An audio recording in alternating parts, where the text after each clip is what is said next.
तो मनुष्य, देवता भी जब चक्कर में पड़ जाते थे, कोई निर्णय तक नहीं पहुंच पाते थे, तब देव अधिदेव महादेव को याद करते थे कि शंकर हमें निर्णय तक पहुंचाए, हमें निर्णय तक पहुंचाए।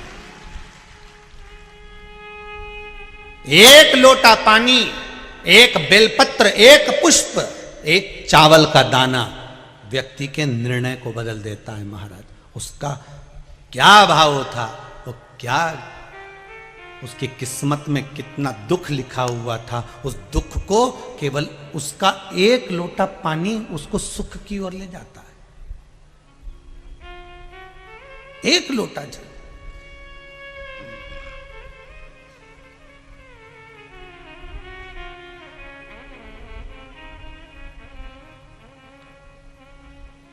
आप में से कितने लोग हैं जो शंकर जी को रोज जल चढ़ाते हैं? हाथ उठाइए। बहुत बढ़िया, रख लो, वापिस रख लो, बहुत बढ़िया। हर हर महादेव, धन्यवाद बहुत बहुत। और आप तो चढ़ाओ, साथ में अपनी अड़ोसन, पड़ोसन और पीछे वाली धड़ोसन, इनको भी कहो कि एक लोटा पानी शिव को चढ़ाने में कुछ घटता नहीं है। 3 दोष मिट जाते हैं। पहला वास्तु, दूसरा पितृ, तीसरा कालसर्प दोष। ये 3 दोष शंकर जी पर एक लोटा पानी चढ़ाने से मिट जाते हैं। पानी मंदिर का नहीं, पानी अपने घर का लेकर जाओ। मंदिर का अगर पानी लिया है 1 लोटा, तो 1 रुपया दान पेटी में चढ़ाओ, 2 रुपया चढ़ाओ। पर अगर मंदिर का लोटा ले रहे हो, मंदिर का पानी ले रहे हो, मंदिर की बाल्टी ले रहे हो, तो हमें फ्री में पानी नहीं चढ़ाना, हमें 1 रुपया 2 रुपया दान पेटी में डालना है, ब्राह्मण देवता के हाथ में देना है।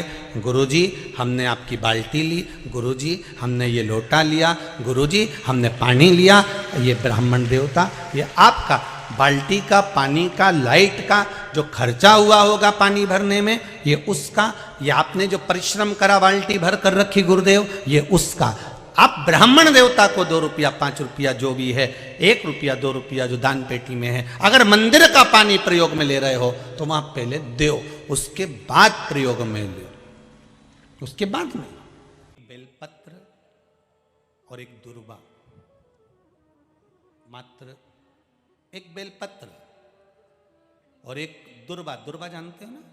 दूब बोलते हो कि दुर्वा बोलते हो?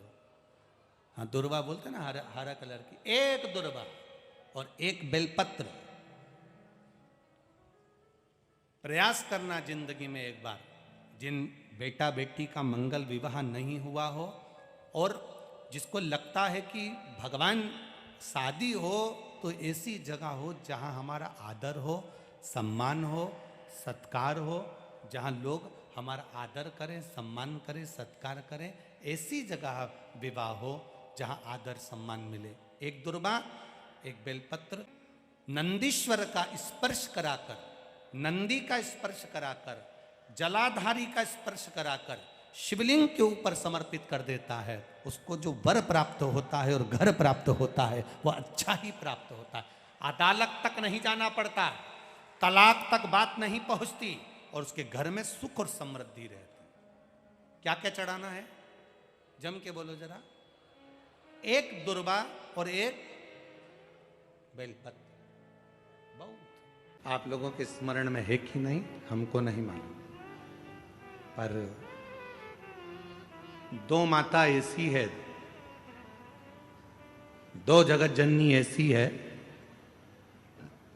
कि दुनिया का कोई भी व्यक्ति कितना भी टोना कर दे, चाहे दुनिया का कोई भी व्यक्ति कितनी भी विद्या कर दे, चाहे दुनिया का कोई भी तांत्रिक, कोई विद्या करने वाला तुम्हारे ऊपर कितनी भी विद्या कर दे, 2 देवी ऐसी है जो उस टोना को, उस विद्या को पलट देती है। और यह हम नहीं कह रहे हैं, देवी भागवत कह रही है। देवी भागवत।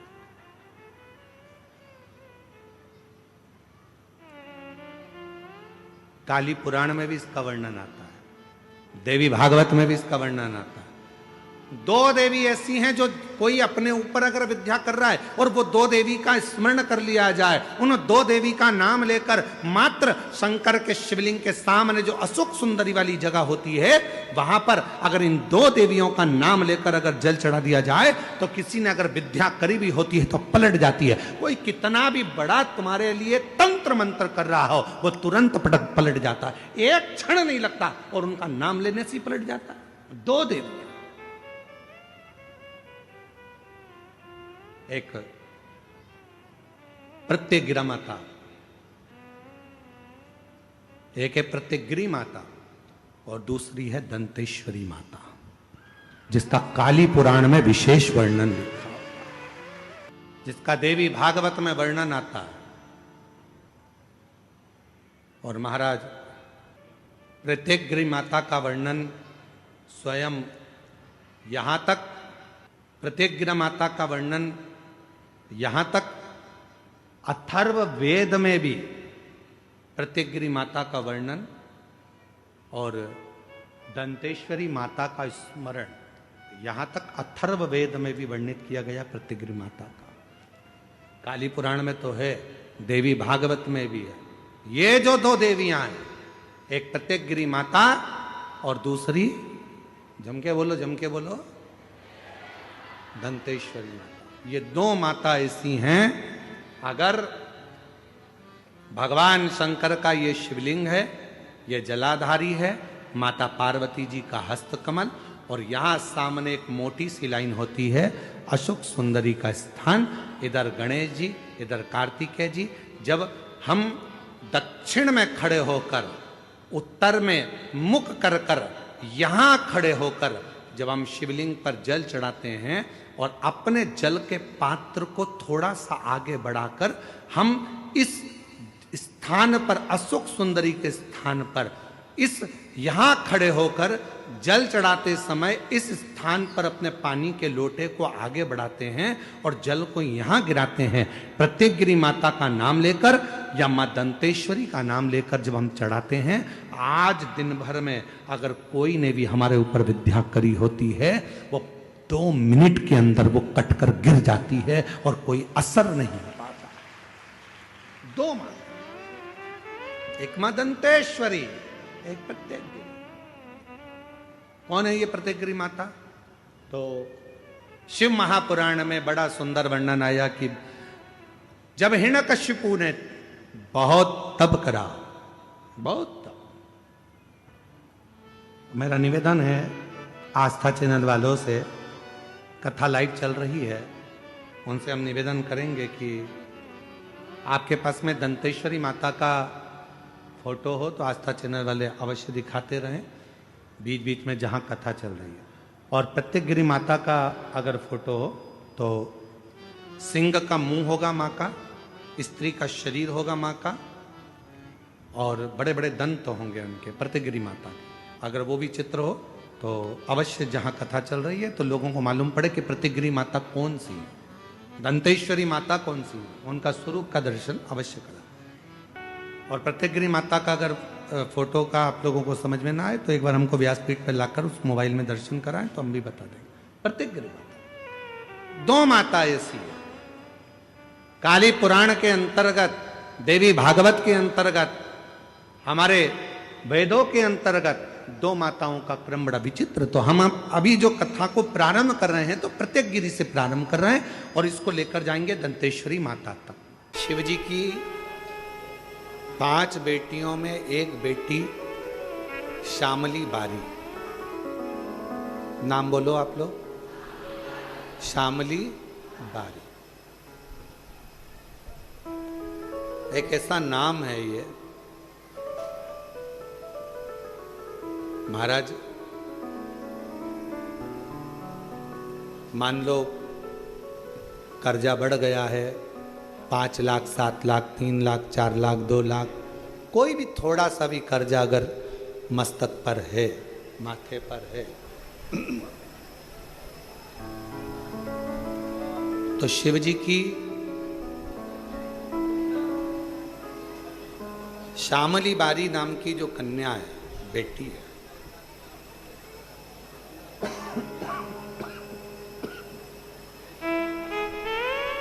उस बेटी का नाम लेकर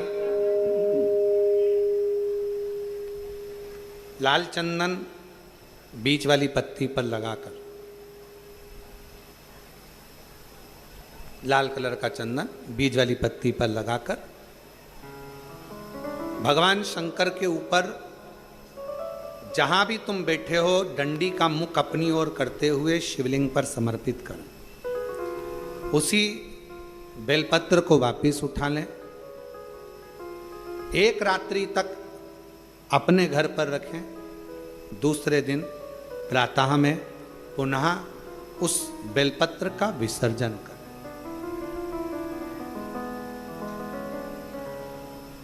विसर्जन करते समय आपके ऊपर कितना कर्जा है, कितना कर्जा आपके ऊपर है, उसका स्मरण करते हुए, शिव जी से विनय करते हुए और अपनी मेहनत को 4 गुना करो।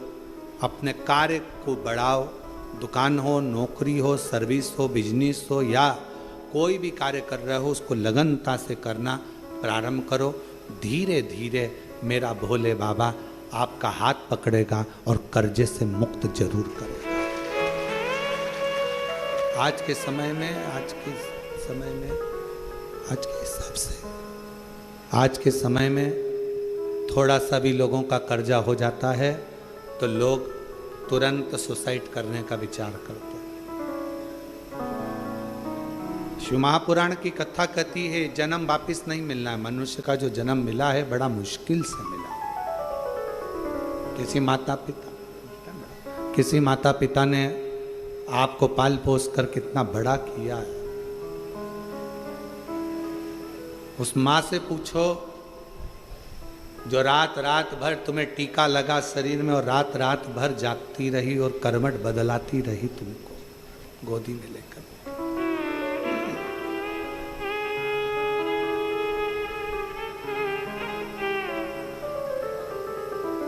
एकदम कैसे विचार कर ले। अपने प्राणों को इतना सरल मत समझो, इतना सस्ता मत समझो। कर्जा तुमने लिया है ना तो चुकाओगे भी तुम। मेहनत भी तुमको करना है, परिश्रम भी तुमको करना। बस अपने मन को मजबूत बनाना कि मेरा कुबेरेश्वर बाबा, उसको कुबेर भंडारी कहते हैं। जब सबका भंडार भर सकता है तो मैं थोड़ा इंतजार करूंगी, मेरा भी भंडार भरेगा और कर्जा जरूर भरेगा। थोड़ा देरी हो सकती है। कुबेरेश्वर धाम पर आने वाले शिव भक्तों से हम निवेदन करेंगे, आप उसके दरवाजे आते रहो, जाते रहो।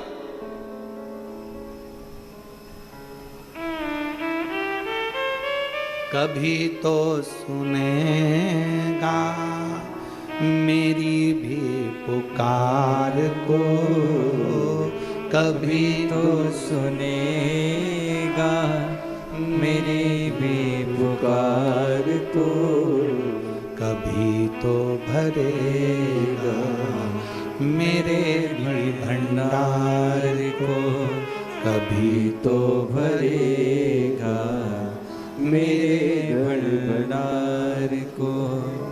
मेरा पिता है, मेरी माँ है, मेरा पिता है, मेरी माँ है, कभी तो सुनेगा मेरी पुकार को, कभी तो सुनेगा मेरी पुकार को।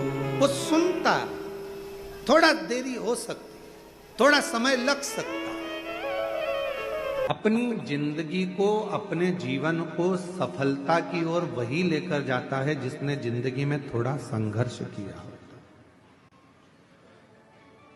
पैसा कमाओगे, लोग जुड़ेंगे, सब आपके पास आएंगे, जो चाहिए वो आपके पास होगा।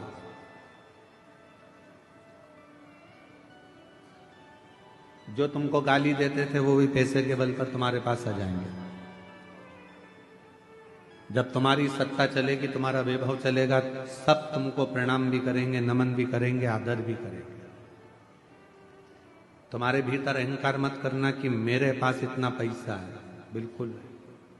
कुर्सी मिल जाए तो लोग तुमको आदर करेंगे, madam sir, sir madam, madam sir.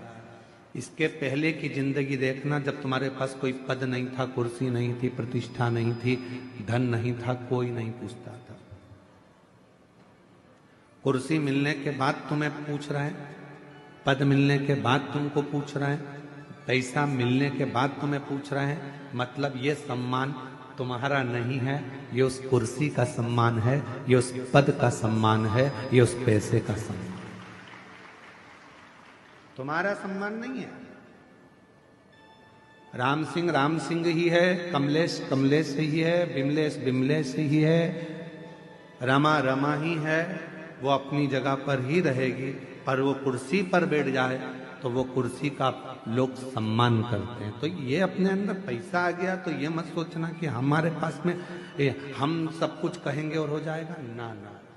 ये धन का सम्मान, ये पद का सम्मान, ये प्रतिष्ठा का सम्मान, उतरे फिर वही रहोगे। इसलिए अपने स्वभाव को, अपने नेचर को कभी मत बदलना।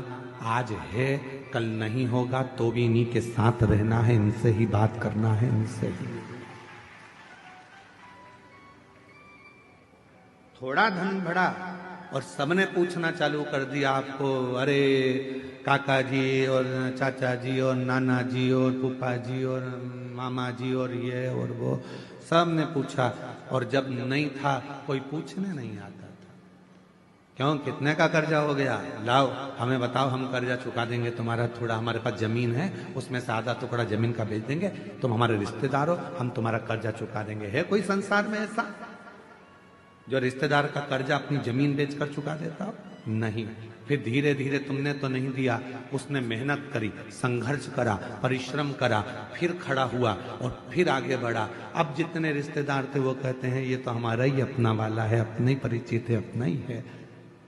ये आपका सम्मान नहीं है, आपके धन का सम्मान। इसलिए अहंकार पैदा मत होने देना कि मेरा सम्मान इतना हो रहा है ना, तुम्हारा नहीं है, तुम्हारे धन का सम्मान है। गया फिर कोई नहीं पूछेगा। आप कोई ऊंचे पद पर बैठ जाओ, मालूम पड़े कोई बहुत बड़े मंत्री संतरी कलंतरी बन गए, कोई अधिकारी बन गए, कोई बहुत बड़ी कुर्सी तुमको मिल गई, कोई तुम कहीं के थानेदार बनकर बैठ गए, तुम कहीं के बहुत बड़े कलेक्टर और बहुत बड़े पदाधिकारी बनकर बैठ गए, तो ये मत सोचना कि तुम तो ना जाने बचे कुर्सी है तुम्हारे पास में तो पूछा जा रहा है। जिस दिन रिटायर हो जाओगे उस दिन तुम्हारे घर के लोग ही तुमको नहीं पूछ पाएंगे, ये निश्चित है। कुर्सी का पद है, कुर्सी का पद है, कुर्सी का सम्मान, सम्मान पद का हो, तो फिर क्यों हम अभिमान में पड़े? क्यों? सियोर वाला महाराज सोचे कि ये जितने आ रहे हैं सब मेरे चक्कर में आ रहे हैं, तो सियोर वाला महाराज को ये सोचना नहीं चाहिए ये तुम्हारे चक्कर में नहीं, ये देव अधिदेव महादेव के चक्कर में आ रहे हैं, जिसकी आराधना और साधना में।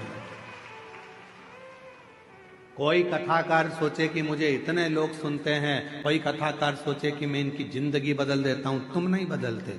वो तो महादेव कृपा करते हैं तो लोगों की जिंदगी बदलती है, तुम तो खुद की नहीं बदल पाते। कोई महाराज सोचे कि मैं इसकी जिंदगी बदल दूंगा, महाराज खुद अपनी जिंदगी नहीं बदल पाता तो दूसरे की क्या खाक बदले?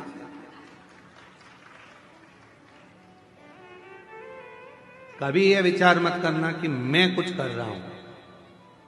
भोले आपकी कृपा से सब काम हो रहा, शंभु आपकी कृपा से सब